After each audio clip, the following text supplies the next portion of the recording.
What's up, everybody, and welcome back to our first Jada Toys review on Godzilla and Kong, the New Empire. This is, of course, from Jada Toys, who has put out two things related to this movie. Maybe they'll make more, I'm not sure, but for now we have these die-cast Metalfigs as well as the RC Heat Ray Godzilla, which I am very excited to take a look at afterwards. You can buy each of these figures separately on their own. They are available in Walmarts and Targets in the US. I'm not so sure where in Canada, but I decided why not we just go for all four of them at once instead of just, trying to purchase them all separately. I am reviewing the 4-pack here, but the individual packs do exist. If you want to get just a specific figure from these four, then of course you can go out and find the individual pack of that said character. The 4-pack here just covers it all in one go, and that is exactly what I'm looking for. So just bear in mind there are individual packages out there, but of course this 4-pack includes the following four characters: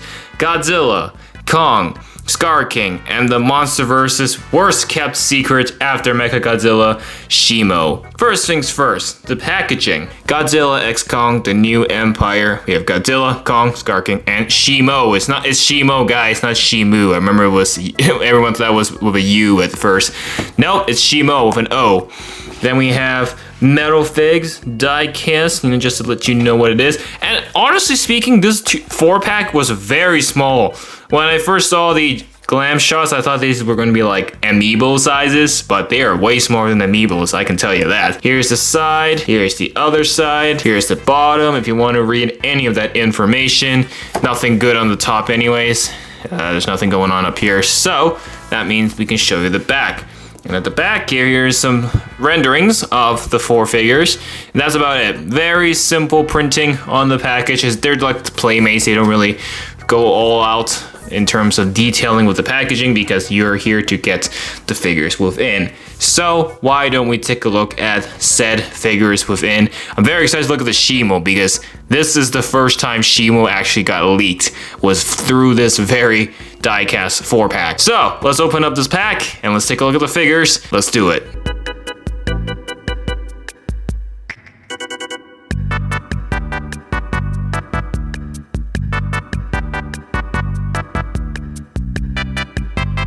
Alright, the Skar King took quite a while to take out. I don't know if you guys saw, but I definitely struggled with him.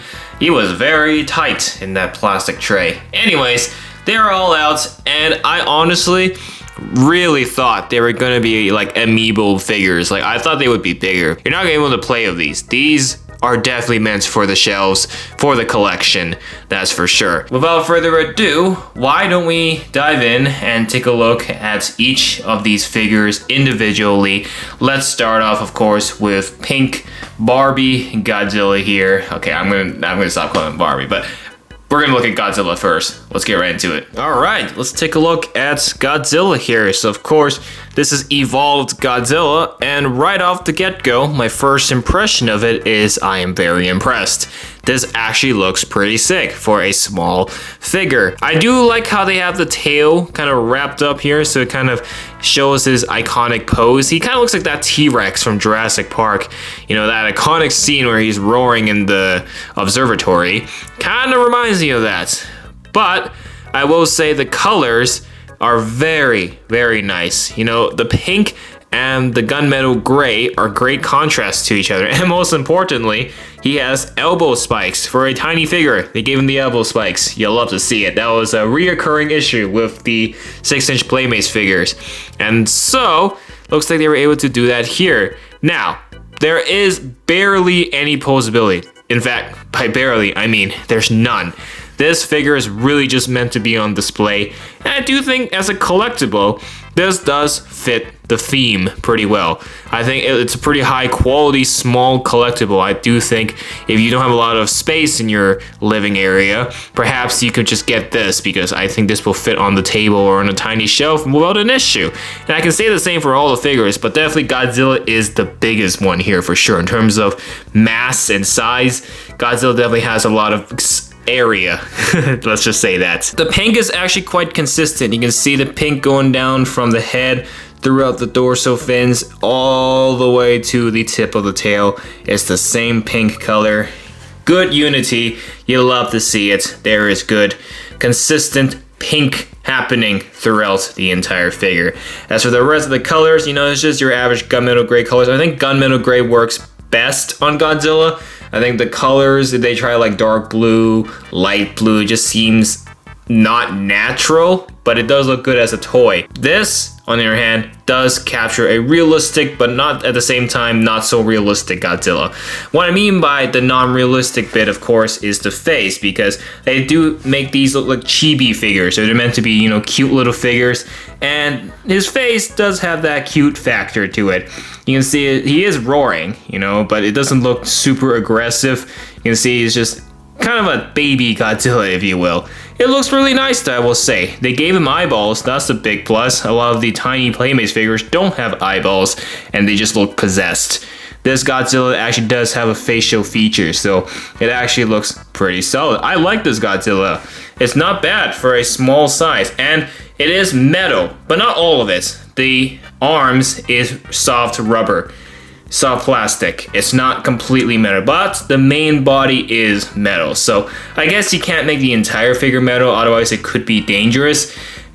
I think if you throw this figure at someone, it will hurt, but I think they balance the plastic and the metal quite well. I think metal does make the figure feel more weighty for sure. And so out of 10, I'm gonna give this Godzilla a definite 9 out of 10.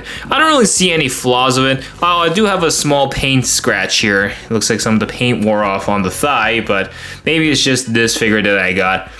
I don't really see any other issue. Maybe I would have given a perfect 10 out of 10, but it's hard for me to really say this figure is solid 10 out of 10. No issues at all, but I'm very impressed with this. That is Godzilla. Let's move on to Kong. All right, big monkey here. This one isn't bad, but is not the best Kong figure I've ever gotten.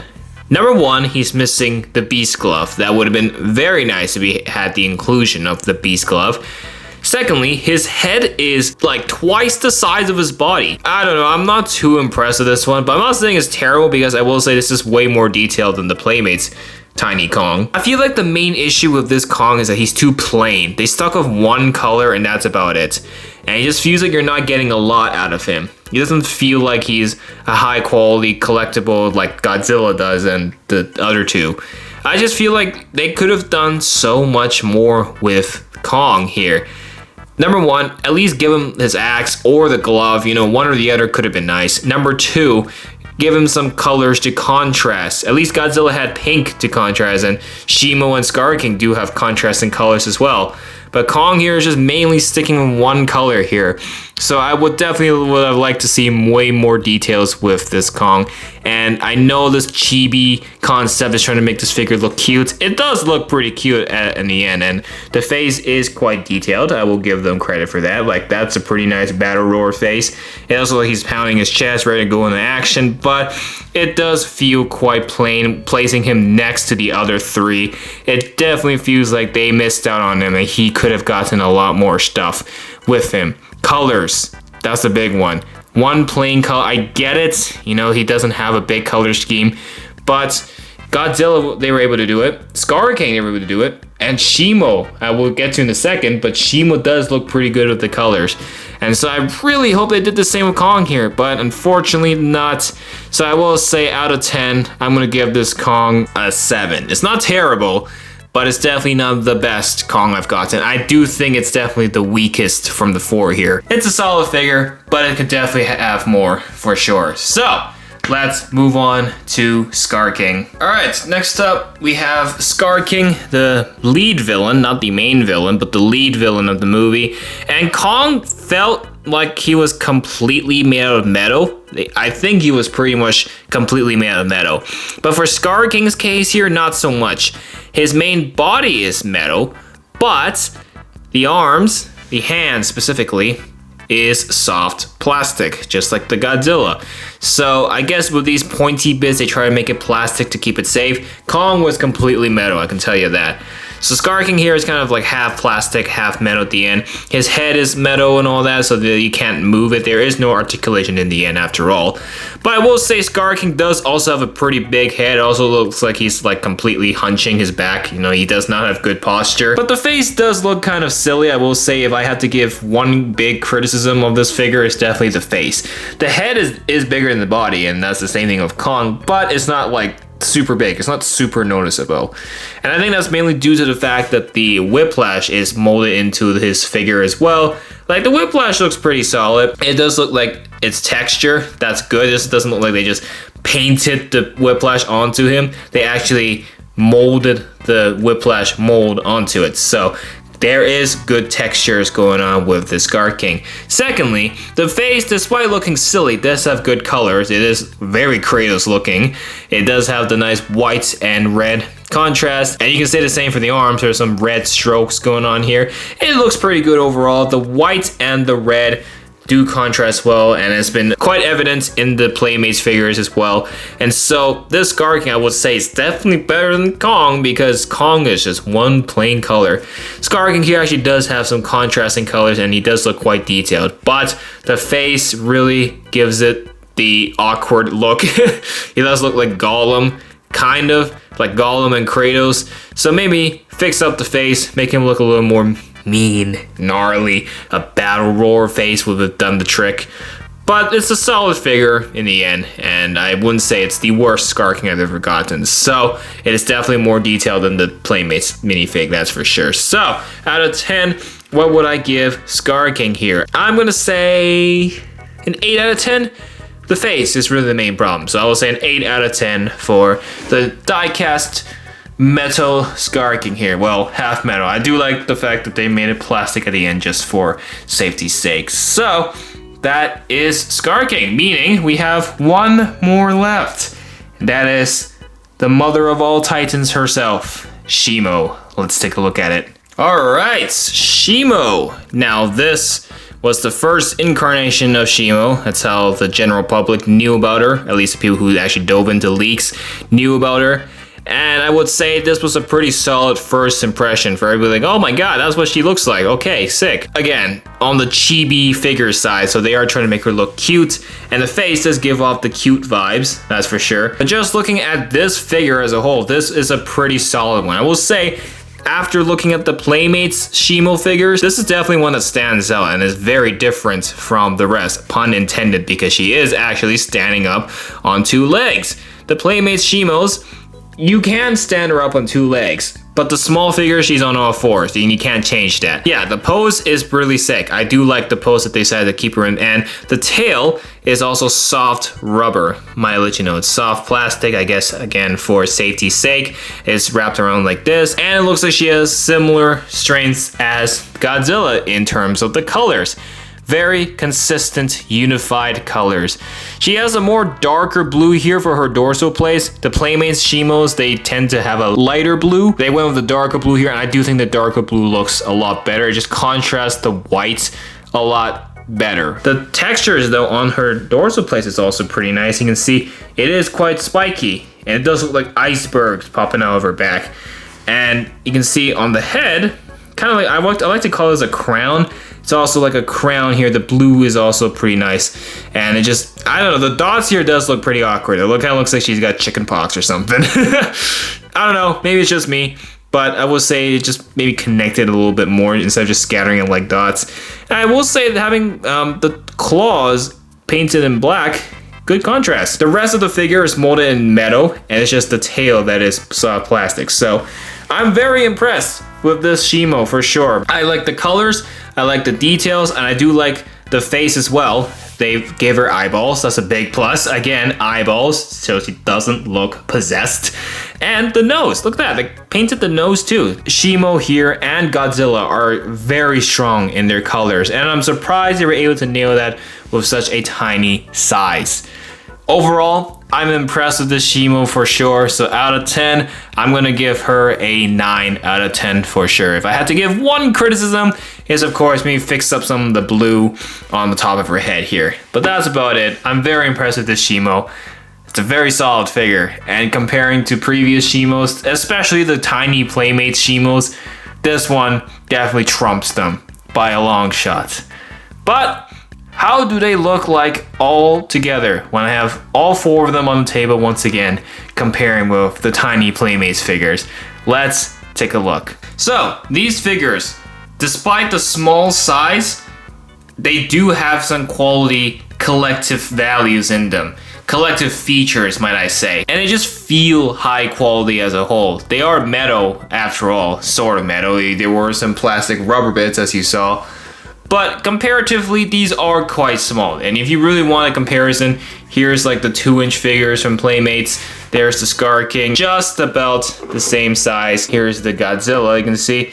It's just about the same size. But it's really up to how you want to spend your money. I mean, the die-cast figs are slightly bigger, I will say. They're wider. Shimo definitely has the biggest difference. Obviously, the Playmates Shimo here is on all 4s, and our Shimo here is standing on 2. So, there you go. That's your little comparison. The Kong, I would say, would be nice if we got him with the Beast Glove as well, just to have continuity. It just looks like Kong, and you have Pink Godzilla. I just feel like it would feel more complete if we had him with the Beast Glove as well. My favorite one here from the 4 definitely has to be Shimo. I mean, she looks very good. The detailing on her looks nice.